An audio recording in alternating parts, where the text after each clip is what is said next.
Ahan Bamagdada Salai Story Channel ki mahur sinduna Panthoi Mangang na mayambu taram na okjari. Ngasi sumayam gi damakta yam na nungai raba Funga wari ama amuk puduna lakjari. Wari asigi maming na Panthung wari asibu ibirakpa na Athouba meetei. Khungang amada thamoy yam na sengba bukjal yam na chamba saiwan ba kauba pakhang ama leirami. Saiwan ba do inkhalakpa matamda nupi angang koiraktabana Mga sidi nupi koiba wari saba loina ba haijaramde. Magi isam chamjaba maongdo maga khangnaba nupi khudingmak na hainaramde. Ma na pamjaba nupi ayamba koina ba hek haubaga tha phadana hekta kainarami. Masigi maram sisu sayoldo nupi gi ingit khangde nupi gi apamba khangde nupi ga wari saba haijade. Ngasina amuk sayondo magi ikon kon ba hauji koinari ba nupi duna amuk Mirai ba haurakpadagi sayon jaba tumba yadaba thamoy waba helami. Hauzik sayon do magi khunggang adu dalaiba lairanga nuksinaba namit tarani suri.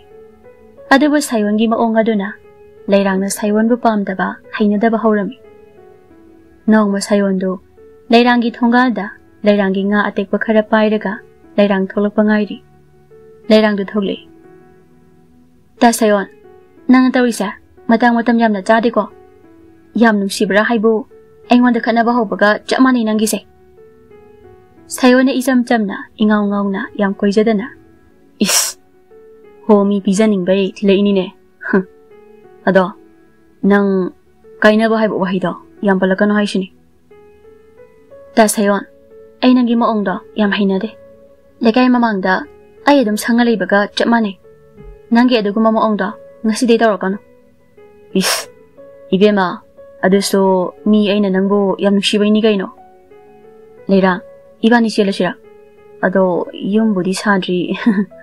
Nang na yung sabang ngay ringay, ay chentoki ba siya ita sayon. Sayon da leirang kiwahay do tabada tamoy soy. Leirang, hagi weraso, adugong bawahay do. Ay ngonda anira hanapan gano. Ay isayam na sontay. Ay, chak charak daba, namit humni marini surakli. Ay wakal waba yadi.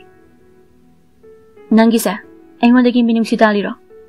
Ado ay raga na, iba ning ngaling itong nahorase. Nangi maong sa, sumahay na daba parog tawri. Hayang day, sidala ka no. Hiklak pa da, kaya nari kang unang. Hoy. Ay hayang day, sidala aragilay ra. Ado, iba ni kaya na ba di, kaya na gumsi ko.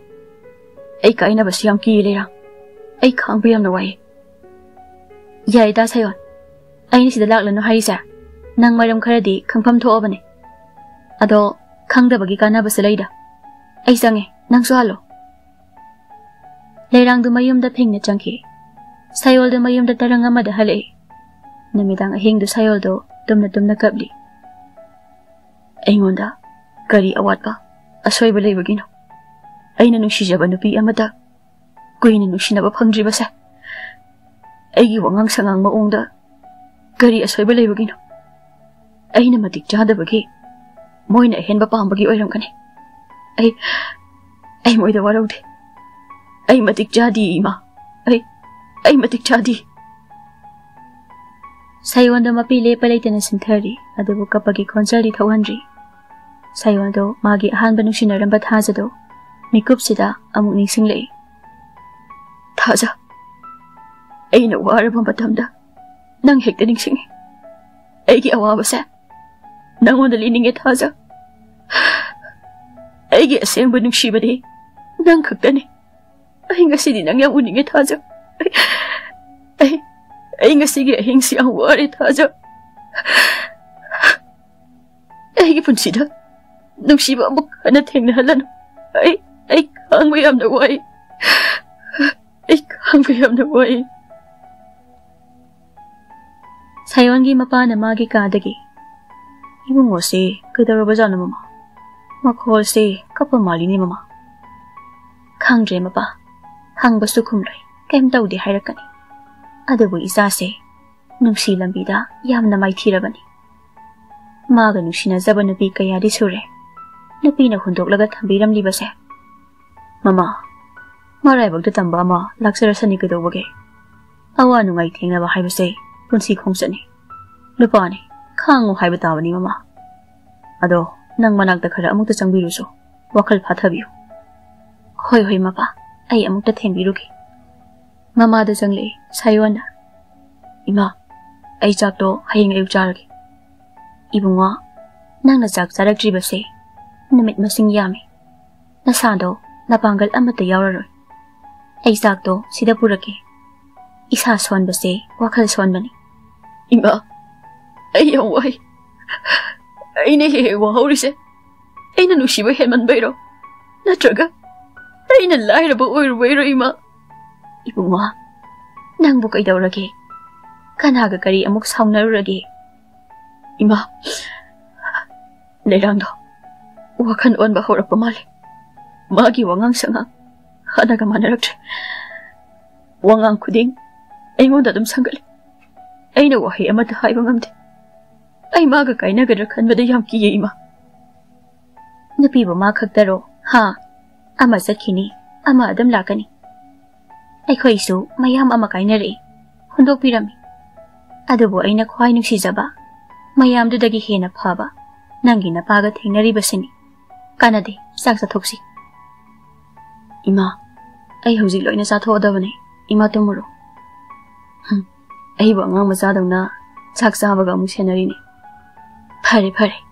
Adudi nang chak to chathoko. Ai thoi ko ibunga. Ima thong do dum hangdok piramo yam sai. Sayol de mama thokibaga. Ngasi aina hingba ngamli basa. Ima nang leibagini ko. Ima na ibu thongna happy bagini ko. Ima ai kem tawrui.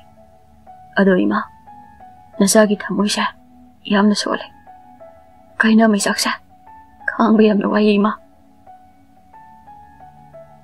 Nong manini leibaga leirang du chenkre. Leirang chenki bagi pauta bada sayol de pungaw ngawre. Sayol do leirangi kaina mai chakna masado haife sole. Tha kharagi matungni nong masayol gi legaida athapa khul amadagi imung ama yum honglaklami. Yum honglakpa imung adugi masak mataw phajabi leisabi macha ama su yaurami.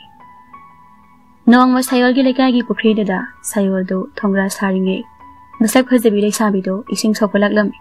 Thoisana ibung ising kita soke soisa ado ada mi mai amama phi su dawgi ising sokna bangai se ai thongra saba loi bangai ni. Is ado ising di ibung nangna loina nei khai leraga ising nai risidi thongra sabai ni haibani jal. Ado ne aina haisi so ising do nai rakhino ising hana soke haise. Ado deja nang ising khamtha bang hangai daba ai di hana na khaire. Ibung nang pokri manung da mapaga thoksinbra. I koi mangang sina. Hey, koi ni ja. Mi na targa kai no khalani nei bo. Mi singse loining le. Kai gi khandoi nei bo. Mi roi tong na bani sidi. Mi ising sana ba pokri da phi su sujin ni kon su sam jin ni. Hui su iru jasin ni, san su iru jasin ni. Mi su iru jasin ni. Mapa su thoksilam ni. Kori ngang ni masibo. Asumba loina ka su hairi ni. Ai dum to ko chari da so. He, nang ay ngonda angang ga harakano. Ay gipibam sa, angang wambro nang, ha? Wangang wapaw bahita ba nang bo, ahan na hay gairo. Ni hakta nga yoy dyan, ising kara na iri hay ba na igisig. Ado isdal nang bo, kariming kauge, kailam day no. Hay ma, ibong nang sono chubra, ay soy day ni. Ming budi thay sa kawi. Ay na hay dinang do, kay digi yung honglap pa no hay ba ni. O, ado ay re. Athaba khunga ngamadagi ni ibung. Ado ibung nang nasado yang na kangi chaka mata chadrabo. Natraga nupiga kaina bai charagi heliro. Thoisagi wahang du sayon ba taminale. Magi haukraba thamoi sokhiba thodok sing ningsing hali. Sayon do wa thaidok laga. Isal nangi singse kanba yarani ai sokpirake. Is mayang kangi hairu bai sauri male. Hoi se Kol sida lay rese. Sayolgi maong do thoisa khara chingre. Kari noi chal. Kol da piro hairaga engon da ying lay duna. Hoi ibung se sopiro. Ado ibungi mingdi kari kauge. Sayon ba kawe chal. O ado ibungi ming do sangmale. Ibung sayon kauge ko idea. Ibung, aigi ising do piro, ai chalage. Thoisa do ising puraga chakre, sayol do thoisa da yeng na, thongra do semhoi. Thoisa na ising sokpa lakpa kuding, sayol do pukri da, koi khara chopam, matam ta nga khara pharam tawrami. Moi ani toy na thing na rami. Adubu sayol de, thoisa da thoi na mita de, maram de, sayol de, lairang na thadok tu na amuk chakhi badagi. Napi hai baza se, mangon da thajaba sungam ngamre. Thoisa do sayol da yeng laga matom ta. Ibung sayol se, nong mating na baday, ngasi phang ba. Aiga kaung na ngang naning ba, amata phau da bazala. Adu de ngasi di, manak da chang laga kauksin ge. Sayol gi manak da thoisa do changaga, sanabal matak da pham laga. Ibung, nang wara ba, ising dagi kakala ade. Nate, nang ising sokpa lakpa do da, ising na idana ba kakat bane. Nang ising do, kathuna sohoro dana. Stop here. Ay ibung ga wari sa dawi changay ni. Kari wari sa sa inoy cha. Ibung bu napi thira ba? Thiji. Aduga punsigi yung sa paloy day di. Kay ki paloy day ba ibung dia? Yung ga panda ba yari ko na? Isa, ay wari yam na layda. Kay no ibung, nushin na ba napi ga sikra ba? Ay ki ahan ba nushin na ba napi daw? Lay kita ba chahi mga hayre? Is, ado ibu, ado ibong, ado da, haukrabawani, kaukto. Icha, maga iga wakaliyam na sana say. Malaki draba matung, ngasi di napi kuding magna, miray birang bangag tani, ay ipon sidi. Ado ba hay ba, ibong ga sana jaba, napi amasoy din na lagjan ni hay ba? Ado ay di, yam paningi, Isal di ang angyam oida, matamwali, nungay na liko. Kang di ibong, ay di apang panusiba tingna radi, mangonda dok jansin ni. Kana kang niya, masumigi oy kradi. Isa, napiga, napagi pugsel ga yam kit na ba ni? Hoy, napiloy na hay ba din natin? Adubo, apang matulog pagisang siya, napadagi napini yam hele, napidi gising amagi mapuni. Ibong, napi kuding mag, napamayam koy da ba ni? Ado ibong, ay salage. Hayang sulay na mo ko sida. Hoy ja, ay lihaw kay ko. Pazana salo. Dusilaga sa nabundo ang mukay ni. Ay ibong, ay salay ko. Thoisa do sayol da, tamoy sumat ba, mungol minok amanok silam nagachekre. Sayol do, thoisa gi minok da, ngawrap na lihawi. Karino tamoy. Nanggi ka na dabo mihul kusong do, amuk song naglano. Tamoy irang do, amuk hawrak lano. He tamoy, nang ngay na layang bang ngamdriba ni ko, nang tuminalayo ko. Karino ay na napisi da, misa tumiyang nagalay siya na. Kanade, mina uragay siya, mga ising sopang ngay ba dumala ni. Matam karahaw kre, sayol da thoisa da, pangamba nung siba horakli. Pukri da thoisa lakwa na mit kudingi, ngay rambadagi, thoisa gi thongalom da, koi bala ko hawri. Ayuk ama ni, sayol do thoisa hoy dalai. Sayol do thoisa hoy gi thongal manak da lepaga. Mabu mayum daga lewa zala. Natraga ibu ising da lupaga ngay rubuna fadora. Thoisa na sa sayol da uri. Ahanda, ikoy thongan da laysibu, ibung sayol na trana. Mani ne, maade ikoy thongal sida kadori ba. Thoisa gi mama do thongal da gisang le. Ibe ma, thongan da lehori ba ni paas na kanano. Nang ne, luhong do batha ni phadra ba ni koy bema. Mi na uraga, la na khanda bu thabak tohan ganu ko. Ima, ay nupa siga kay daurage. Ising sokpa satpada jamna sungkaw na baywani. Aduga maso, thabak laksabaw ay ramni kay no. Ay koy thongal sibo, ay koy kakira. Idam sa sanadong bisulay sidi, moy dalak po ay ramni. Mi ibo, ay koy thongan dali pa yada ba daw na. Ay di nang si, ising desing nang ne. Ada migi masa amaso nangi hagdagda, huthag silaga sihawre. Lekay na so, layba yaroy na tanturak le ikoy. Hawzik ne, napaga ibani na saliba ni pasida. Yam tu na luhong thokda ba yaroy dorino. Thongan na nang lumi ni pasiso, pangsingsing ba midi mande. Mamit manase, tuson mansone. Ning ba yam na kay na hingba sakda jili. Aduga mana nangonda, yam pamza na yingli ne. Ibe ma, nang ay na haisini, nang yam na kajanu ko. Ima, mangonda karigumbi amata haikibalay ko ima. Aduga ada si hobo nupadugi maramda amo hana hawdoragano. Aina mongoda huthao hairubra. Aina pamdaba nupabu aina koigadra yum pangadra taningdaba. Thongalda sayona. Kaino mana khudombiga thindana ahalsiga khannarise.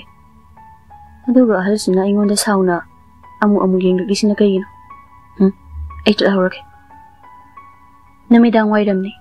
Thaisado ising sophamda sanabudo pairaga lai. Adubu sayoldi leiramde. Thaisado leiduna yenglaga. Magi sibo aingonda ga ngauri bazala. Aingonda nungsiba phawra bazala mabo. Adubu aide lohonggataba koidre. Ngahan idom chana ibungi wari lirakpado. Ai tabada yam nungaite. Aduna ma aigi maramdagi fattaba thabak tawkhiba yai. Natraga wakhal hena sokjankhibasi yai. Ai ibung sayolda phasana singdokhawbana phani aigi wari se. Thoisa gi tungdagi sayona. Thoisa. Ahaw. Tai ibung ngairamina isu. Hoi. Aisu nanga wari amukta sagena tanja ngairambani. Ibung ai lohongdobu koidre. Aisu khangi. Idom sana haire. Ado ibungisu afaba wakhal sanaba amadi soidana lakhini. Ibung wakhal waba sungaya dego. Aina ibungi nupi ama thibirani. Thoisa. Aidi mapoksigidi waduna adum hinglagadabani. Ni dawna thamoy kalosu yadi. Khambal banungsiba soiganduna. Idomda hawa mai chakikta khangawi. Adu phare. Aina nangonda aigi thamoygi wasi phongdokjingi. Nangi wari hana tahawraga aigi thamoysa kitangdi phathaba ngamba yengi. Ibung nangsimabok yam phai. Aisu nungsibada thamoy masing kayarak kaikhraba miyoi amakhakne. Ado aigi maramdagi miyoi amakhakti lekhidre. Madugi maramso ima bazi hoina khanglibani. Aigi awaba thawdok kayaduna imana ibu nupi thirabani pa aduda thajanaba hotnaki. Adu ai nupa dudi pamkhide. Madugi maramdagi nupada hu thaklaga siki. Aduga lekai miyamna ingonda iral sibiduna lekai dagi tanthokpirakhibani moina. Hauji imani seliba nupa sisu aina yaninna yakhiba nate. Nasisu karigumba nipa aduna aigi haujiki wari do khanglakwa matamda ai kari oirakani ai haiba ngamde ibung. Adudi cha nangi phirep karino nangna hauji pamlibase karino aingonda hayo. Ibung ai ibung bu yamna nungsi adubu aigi thawna pangal amata leiti aina ibungda wahi se haibagi. Thoisa nangna bu thawna pangal leirabadi ai nangidamak lepli. Aisu nangbu yamna nungsi cha.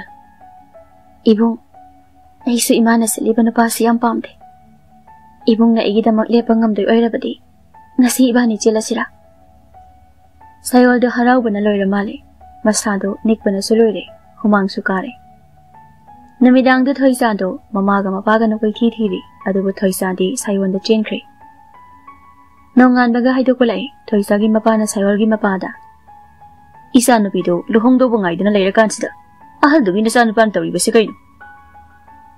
Inaw. Moy na chen chong zabadudi nasa nupiga isa nupaga yanaraga chen zabani haijariba. Aduna angangan ito luhong thokpira si kanade. Luhong bagi wafamdo kona kanasi. Isa nupido mamdringi hana thimbiro. Thoisagi mamana. Natraga laubulak zaw haibra. Isa nupido hatada. Nupa mayumgi miyoy amana. Laubulak pa haibadudi chanabi natre. Hajabasu nate. Aduna ngalingay da thinjalaglake. Sayolgi mapa leng na batawrasira. Thoisagi mamana. Lengbiro. Isa nupido ngana thimbiro. Haibaga tawbaga Thoisado sayolda pibidre. Magi atopa nupa amaduda luhong thoknaba kana tawrakpaduda sayoldu hanadagi phibam sokna waba henjilakle. Thoisa sumapal thogalamde. Noma Thoisa luhonggadaba numiki nongalamday matam amani. Thoisado matomda kapli. Ai दा सायोलगी मनाक्ता लोने चनिंगे आई मागी मनाक्ता चलहोबना फगदौ माले मासु तंजासिदा आईगी इनाक्ता लाअबदी फानिदा हे lining थौ इपा इमा लेमरल सिदबी थोइसागी गागी थौनाव मपानदगी सायोलना थोइसा आई याम वारे नंग चक्रबदी आई ताइबंग पासिदा अमुक खना हिंगबा ngमलरुई थोइसा दा सायोल आई हम थाजदी दा सायोल वांगांगन आई मफम सिदगी याम थुना पुथोपियो अमुकदा आई नंग यामना नुसिए दा सायोल थोइसा आई खुसलामो इबानी कायदना मचें खरसि थुना होय दा सायोल आई की खुद से पायरो से थुना इबानी थुंगना दबा सुना यारे हैसिने आईदी अदो नक्सिन पायम थो अमिंग असिसे चेला सिकानादे आई की इवा लाओ आई की तो पुनसिगी ओइना मफम सिदगी चेंखरसे मोय एनी दे चेंखरे मखोय एनी मफम कायदा लेखिबनो हाइबा चही अहुम सुरबा फावबा कना अमतना हुजिक फावबा मवा मपाउ तादे चही तरागी मतोंगनी अहिंग अमनी सायोलगी युमदने सायोलगी युमगी थोंजंदा सायोलना बाजे आईने सायोलगा थोइसागने नसो अहुमसे यम कपे थोंग अमुक्ता हांगोइमा मोय मपा अहिंग असिदगी यमदा लैरदबनिको हौजिकती इसासु अहुम सुरबनिना इमागा बाजिगनसु अतोप्पा निपादा लुहोंगहनबा याररोय नोई इमागा बाजिगदा याम साथीबने अदुना तम्बा ngamde aduna ibani sida lei haibase wa lawba yade